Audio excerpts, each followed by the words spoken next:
coucou tout le monde, aujourd'hui on se retrouve dans une nouvelle vidéo et il va s'agir d'un petit tag qui a été publié il y a quelques années par Pocket Jeunesse. Il s'intitule Préférez-vous. Il va y avoir 20 questions, 20 choix à faire. Il y en a certains c'est assez coriace, c'est dur de choisir et il y en a où je vais sûrement tricher, je vous préviens. On va commencer sans plus tarder avant que la vidéo ne dure des plombes. Première question, finir une série ou commencer une nouvelle? Je suis team à commencer des nouvelles sans forcément terminer les premières commencées. Du coup je dirais nouvelle série, même si en ce moment je me force beaucoup à terminer les sagas commencées, car j'ai remarqué que j'oubliais beaucoup d'éléments si je mettais trop de temps entre chaque série, entre chaque tome de série, et que du coup c'était mieux de par exemple laisser un mois ou deux et de continuer par alternance comme ça, mais pas trop qu'elles traînent dans ma pile à lire et de les finir, car au bout d'un moment on achète le premier, le deuxième, le troisième, etc. Le but c'est de lire, c'est de dégommer notre pile à lire quand même, non? Les fins tristes ou les happy end? J'avoue que je préfère les happy end, mais ça me gêne pas si c'est une fin triste, car j'adore pleurer. Exemple typique avec Un bonheur imparfait de Colleen Hoover ou Et ils meurent tous les deux à la fin de Adam Silvera, où c'était deux ouvrages où c'est pas forcément des happy end à la fin, c'est prévisible voyez-vous en fonction du titre de l'ouvrage, et j'étais en mode mais j'aime bien en fait me faire du mal, mais j'avoue que je préfère quand même les happy end avec des fins fermées s'il vous plaît. Troisième question, découvrir un nouvel auteur ou lire le dernier livre d'un de vos auteurs préférés? Ceux qui me connaissent un petit peu, qui sont là depuis longtemps sur la chaîne, vous savez que je préfère lire le dernier livre sorti de mon auteur favori, qui n'est autre que Victor Dixon. J'avoue que j'ai du mal à me lancer un petit peu dans l'inconnu, je fais beaucoup confiance à ce que mes amis disent, à ce que mon entourage ou la communauté me conseille, me recommande, mais que je reste assez souvent sur les mêmes auteurs ou du moins sur les mêmes maisons d'édition parce que j'aime pas trop l'inconnu. Quatrième question, les gros livres ou les petits livres? J'avoue que je préfère les petits livres, mais que dans ma pile à lire, dans ma bibliothèque, même de façon générale, j'ai beaucoup plus de gros livres. Mais les gros livres, je les lis soit en e-book, soit je les écoute en audio, et les petits livres, plus souvent en papier, voire e-book de temps en temps, quand c'est plus facile pour moi de transporter ma liseuse et pour ne pas m'encombrer avec mon livre. Mais j'avoue que je préfère les petits livres, j'ai l'impression de plus en dégommer que les grosses bricasses, ça a tendance à traîner et à tirer en longueur, alors que l'histoire est tout aussi bien. Sixième question, les grands formats ou les poches? Les grands formats sans hésiter, j'ai très peu de poches dans ma pile à lire, dans ma bibliothèque, c'est par défaut qui sont là, ou c'est des cadeaux où on a préféré m'offrir des poches que les grands formats, ou c'est que le poche est sorti en premier, que le grand format n'est pas sorti tout de suite, ou qu'il n'y a tout simplement pas de grand format pour les titres poches, mais vraiment je préfère les grands formats, les versions brochées, reliées, qu'importe, le grand format c'est ce que je préfère. Septième question, les couvertures rigides ou les couvertures souples? Les couvertures rigides, même si ça coûte un bras, je préfère largement. Si on parle confort de lecture, il y a des rigides qui ne sont pas forcément pratiques, et à contrario il y a des souples qui ne sont pas forcément pratiques. Vraiment ça dépendra de comment est relié le livre au milieu et de la souplesse que peut avoir le livre en lui-même, et pas forcément de la couverture. En tout cas je préfère les couvertures rigides, mais principalement pour l'esthétique. Huitième question, un livre qui fait rire ou un livre qui fait pleurer? Un livre qui fait pleurer bien évidemment, j'adore verser toutes les larmes de mon corps, ça me permet d'extérioriser ce que j'arrive pas forcément à extérioriser et que je garde en moi. Oui c'est bête comme réponse, oui ça peut paraître triste, mais j'adore me faire du mal, je crois bien. Et j'ai plus de mal à rire sur un livre que de pleurer sur un livre tout simplement. Neuvième question, un livre publié en 2024 ou un livre publié en 1824? Sans hésiter 2024. J'ai trop du mal avec les livres qui remontent trop loin dans le temps, qui ont été publiés il y a trop longtemps, ou par exemple des livres publiés en 2024 mais avec une temporalité passée, ça j'ai du mal aussi. Donc vraiment publié en 2024, écrit à l'instant T, ou sinon faut pas qu'il y ait de temporalité ou des temporalités futures, ça me gêne moins. 10, un roman young adulte ou un roman adulte? Un roman young adulte sans hésiter, parce que j'ai beau essayer de lire de l'adulte, je lis un petit peu d'adulte, Guillaume Musso c'est de l'adulte, mais si on parle de l'Assassin Royal, de la saga Game of Thrones, du Seigneur des Anneaux, j'ai trop du mal avec ces ouvrages, ils sont beaucoup trop adultes, la plume est trop adulte pour moi. J'en lis un peu mais à petite dose, j'avoue que je préfère beaucoup plus le young adulte pour les univers abordés, avec des protagonistes de mon âge pour que j'arrive à m'identifier, et la plume qui est plus légère pour moi. 11, utiliser de beaux marque-pages ou utiliser le premier papier qui vous tombe sous la main en guise de marque-page? Je suis team les deux, mais je préfère quand même avoir un beau marque-page marque-pages, j'en ai plein.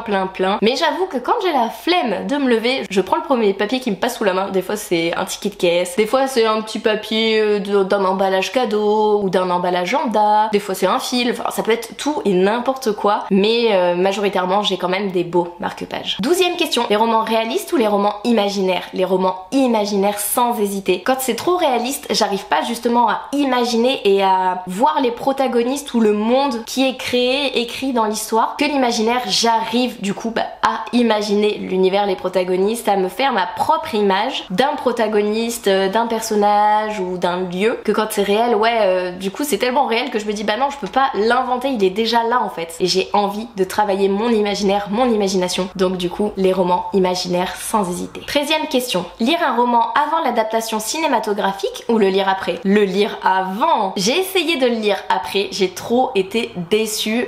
C'était quoi? Vous allez rigoler. C'était les 50 nuances degrés. J'avais lu le 3e tome après avoir vu le 3e film et j'étais en mode mais non, le livre est carrément mieux que le film. Généralement, je trouve que les livres sont beaucoup mieux que les films. Je suis beaucoup moins déçue par un livre que par un film ou une série et je préfère lire d'abord. En plus, j'ai plus d'éléments, d'informations parce que dans les films, on n'arrive pas forcément à tout retranscrire, à tout montrer dans un film que ce qui est noté ou ce qu'on ressent dans un livre. Je sais pas si vous comprenez ce que je veux dire, mais en tout cas, ça a été pour le Labyrinthe, les Divergentes, pas Hunger Games, mais du coup les premiers 50 nuances degrés, les Twilight, j'ai préféré lire avant de regarder. 14e question, lire un roman qu'on vous a conseillé ou lire une découverte personnelle? J'ai tendance à beaucoup me faire influencer, même si j'essaye de plus en plus de me laisser porter par des titres que j'ai pas forcément vus sur les réseaux en me baladant en librairie, en espace culturel, et de me dire je lis le résumé, celui-là m'intrigue, vas-y fonce. Mais j'avoue que je suis quand même beaucoup plus influençable, donc je lis majoritairement des livres qu'on m'a recommandés, ou pas forcément qu'on m'a recommandé, mais en tout cas que j'ai vu passer sur la sphère littéraire. 15e question, lire un livre à la fois ou en lire plusieurs en même temps? Si vous me suivez, même pour les petits nouveaux, si vous avez vu certains de mes vlogs, vous savez que je lis plusieurs livres en même temps, je n'arrive pas à m'arrêter à seulement un livre. J'ai besoin généralement d'une romance, d'un livre avec plus d'action et d'un livre audio. De toute façon, il me faut les 3 supports. Il me faut un livre papier, un livre numérique, un livre e-book, parce que je ne lis jamais ces 3 livres au même moment, pour les mêmes occasions. Par exemple, le papier c'est souvent en live, l'e-book c'est le soir avant de m'endormir ou dans le canapé quand je commence à fatiguer, la liseuse me fatigue moins les yeux qu'un livre papier, et l'audio dans la voiture quand je fais des tâches ménagères ou autres. 16. Lire des livres de votre pile à lire ou faire grandir sa palle? Les deux? Pourquoi choisir? Je lis aussi bien des livres que j'ai achetés récemment que des livres que j'ai achetés il y a plus longtemps. J'alterne très souvent et comme ça permet de lire des livres qui sont sortis il y a un moment, qu'on n'entend plus parler, et de refaire vivre le livre une seconde fois, et que vous aussi vous voyez des livres qu'on ne voit pas tous les jours. 17. Les livres papier ou les e-books? J'avoue que je lis beaucoup plus d'e-books, mais que ces e-books sont automatiquement des livres que j'ai en papier, parce que oui, j'ai pas envie d'agrandir plus ma pile à lire qu'elle ne l'est déjà. Elle est proche des 300, donc j'ai pas envie qu'elle en fasse plus de 300. Voyez-vous, 300 c'est limite là, j'ai envie de la dégommer. 18e question, acheter un livre avec une belle couverture que vous ne connaissez pas ou un livre avec une couverture que vous n'aimez pas mais qu'on vous a conseillé? Ah, la première, hein. Acheter un livre avec une belle couverture que je connais pas, hein. Parce que vraiment, on peut me conseiller tout. Si j'aime pas la couverture, par exemple d'un relié ou d'un brochet, si j'aime pas la couverture d'un relié, je vais partir plus sur le brochet, et à contrario, si j'aime pas la couverture d'un brochet et que je préfère le relié, voilà. Ou sinon, si j'aime carrément pas la couverture et qu'il n'existe que sous une seule forme, par exemple en brochet papier, mais je partirai sur l'e-book, voilà, je ne l'aurai pas en physique. Mais oui, vraiment, moi je suis très, pas superficielle, mais en mode la couverture elle est belle, vas-y fonce quoi. 19e question, lire une série à la suite ou laisser plusieurs mois entre chaque tome? J'ai un petit peu répondu sans le vouloir à cette question. Quand je lis une série, soit